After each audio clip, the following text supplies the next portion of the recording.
கிட்டத்தட்ட ஒரு 910 நாட்களுக்கு மேல உங்க மண்ணுக்காக போராடிட்டு இருக்கீங்க.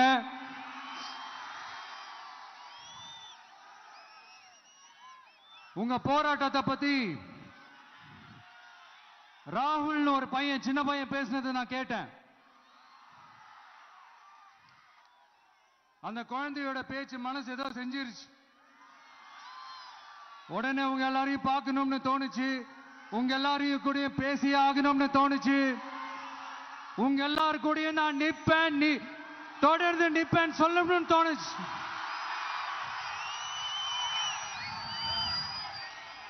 ஒவ்வொரு வீட்டுக்கும் ரொம்ப முக்கியமானவங்க அந்த வீட்டில் இருக்கிற பெரியவங்க தான்.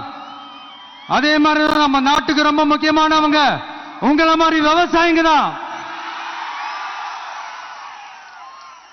அதனால உங்களை மாதிரி விவசாயிகளோட காலடி மண்ணை தொட்டு கும்பிட்டு தான் என்னோட பயணத்தை தொடங்கணும்னு ஒரு முடிவோட தான் இருந்தேன். அதுக்கு சரியான இடம் இதுதான் எனக்கு தோணுச்சு.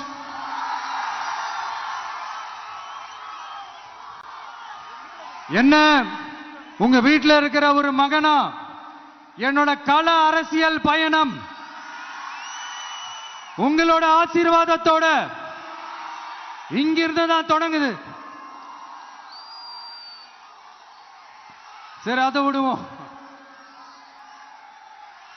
நம்மளுடைய முதல் மாநில மாநாட்டில் நம்ம கட்சியினுடைய கொள்கையை பத்திலாம் நான் எடுத்து சொன்னேன். அதுல ஒண்ணுதான் இயற்கை வள பாதுகாப்பு. சூழலியல் மற்றும் காலநிலை நெருக்கடியை எதிர்கொள்ளக்கூடிய இயற்கைக்கு ஊறு விளைவிக்காத பகுதிசார் மாநில வளர்ச்சி பரவலாக்கம். இதான் நாம் அறிவிச்ச அந்த கொள்கை. இதான் நான் இங்க சொல்றதுக்கு காரணம் ஓட்டு அரசியலுக்காக இல்ல.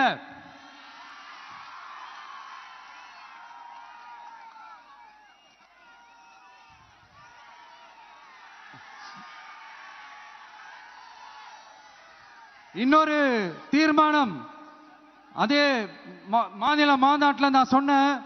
அது விவசாய நிலங்கள் பாதுகாப்பு கொள்கை தீர்மானம்.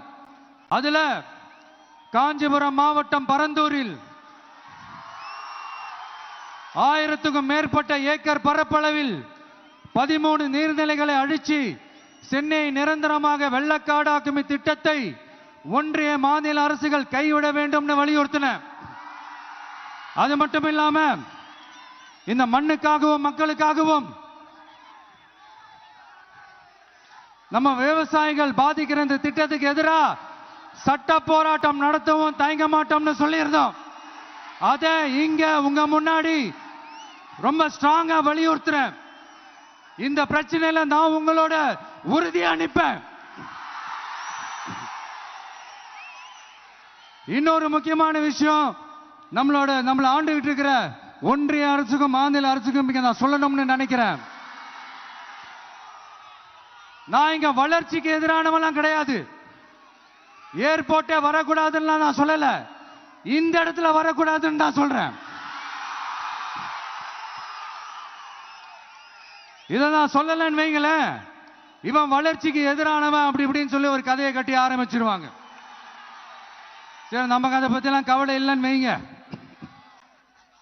எல்லாத்துக்கும் மேல இன்னைக்கு இந்த பூமியில வாழ்ற எல்லா உயிரினங்களோட இருப்பையும் புவி வெப்பமயமாதல் பயமுறுத்திக்கிட்டு இருக்கு. அதனுடைய ரிசல்ட் தான் ஒவ்வொரு வருஷமும் இந்த மழை காலத்துல வெள்ளத்துல சென்னை சிட்டி எப்படி தத்தளிச்சுக்கிட்டு இருக்கிறது நம்ம பார்க்கிறோம். இப்ப ரீசன்ட் டைம்ல எடுத்த ஒரு அறிவியல் ஆய்வுல இப்படி ஒவ்வொரு வருஷம் சென்னையில வர ஃப்ளட்டுக்கு காரணமே இங்க இந்த சுற்றுவட்டார பகுதியில் இருக்கிற சதுப்பு நிலங்களை நீர்நிலைகளை அழிச்சது தான் சொல்லுது. இப்படி ஒரு சூழல் இருக்கும் போது 90% ஆஃப் விவசாய நிலங்கள் 90% ஆஃப் நீர்நிலைகளை அழிச்சு இங்க அந்த பரந்தூர் விமான நிலையத்தை கொண்டு வரணும்னு எடுக்கிற அந்த முடிவை எந்த அரசா இருந்தாலும் அது மக்கள் விரோத அரசா தான் இருக்க முடியும்.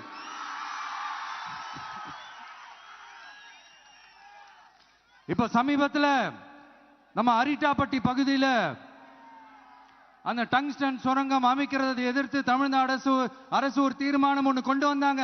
அதை நான் மனப்பூர்வமாக வரவேற்கிறேன். ஆனா அதே நிலைப்பாட்டை தானே இங்க நம்ம பரந்தூர் பிரச்சனையிலையும்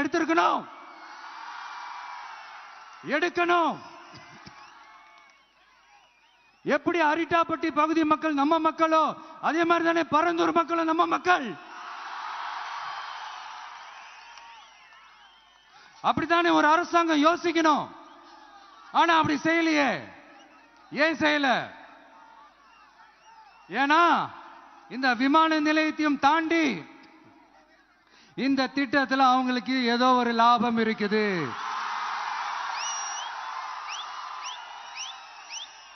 அத நம்ம மக்கள் தெளிவா புரிஞ்சு வச்சிருக்கிறாங்க. நம்மளுடைய ஆட்சியாளர்களுக்கு ஒரு சில கேள்விகள். நீங்க எதிர்கட்சியா இருக்கும் போது 8 வழிச்சாலையை எதிர்த்தீங்க, அந்த காட்டுப்பள்ளி துறைமுகத்தை எடுத்தீங்க. அதே தானே இங்கேயும், அதே நிலைப்பாடு தானே இங்கேயும் எடுக்கணும். அது எப்படி நீங்க எதிர்கட்சியா இருக்கும் போது விவசாயிகளுக்கு ஆதரவு, ஆளுங்கட்சியா இருக்கும் போது விவசாயிகளுக்கு எதிர்ப்பா? இது எனக்கு புரியலையே.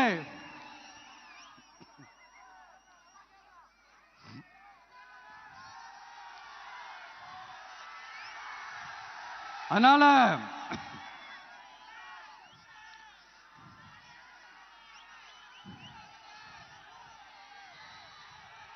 இனிமேலும் சொல்றேன், உங்க நாடகத்தெல்லாம் பார்த்துக்கிட்டு மக்கள் சும்மா இருக்க மாட்டாங்க.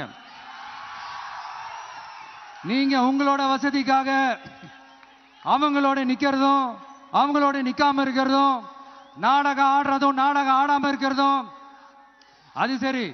நம்புற மாதிரியே நாடகம் ஆடுறதுல தான் நீங்க கில்லாடிங்களாச்சு. அதையும் மீறி நம்ம விவசாயிங்க உங்க போராட்டத்துக்கு எதிராக போராடினாங்கன்னா பிரச்சனை தான். அதனால இனிமேல் உங்க நாடகத்தை பார்த்துக்கிட்டு மக்கள் சும்மா இருக்க மாட்டாங்க.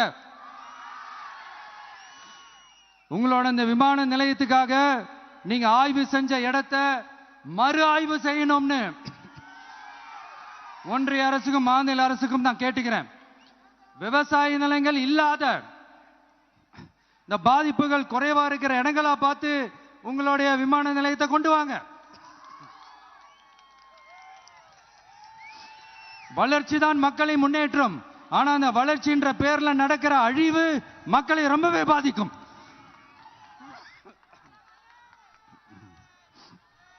நீங்க எல்லாரும் உங்களுடைய ஊர் கிராம தேவதைகளான கொல்லமெட்டால் அம்மன் மேலையும் எல்லை அம்மன் மேலையும்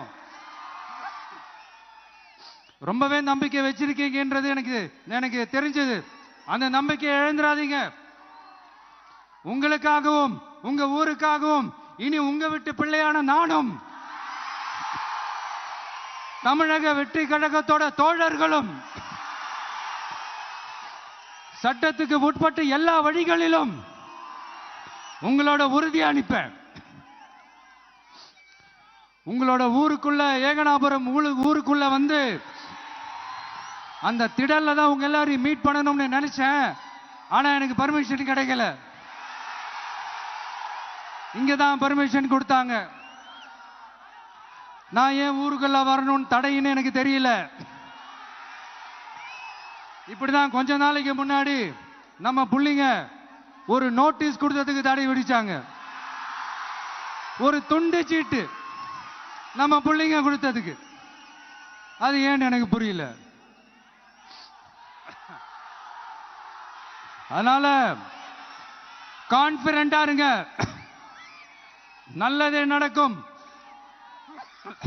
வெற்றி நிச்சயம். மீண்டும் சந்திக்கும் வரை நன்றி, வணக்கம்.